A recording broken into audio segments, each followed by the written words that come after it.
Sensor ay imong motor kanang iyang kuan diha outputs na siya.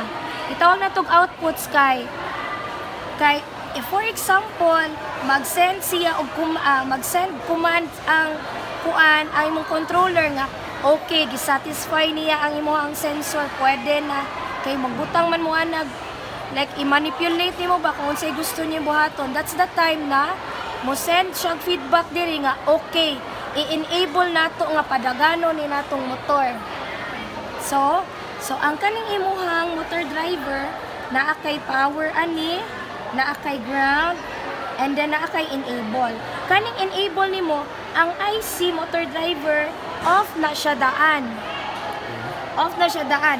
Kung ang kaning sensor nimo o kani diri mo signal na dinhi nga ang command niya gusto niya na paandaron si motor, mo send siya og 5 volts dinhi. That's why connected siya sa 5 volts na power. So kung mo send siya og signal nga 5 volts diri, meaning i-on niya, i-enable niya gikan sa off, i-enable niya mo nang ma-on, mo send siya og signal output dinhi, mo nang musiga ang under imong motor. Oh. So kani imong motor connected ni siya sa dinhi output ra gyapon na man ay label. Output ra. Kay ang input nimo mo man ni ang gikan nimo i-connect sa microcontroller. So unsay gamit ang input ani niya? Di ba kani mo signal raman siya no? Muhatag raman siya og signal nga okay, i-enable nimo or i-toggle nimo ba?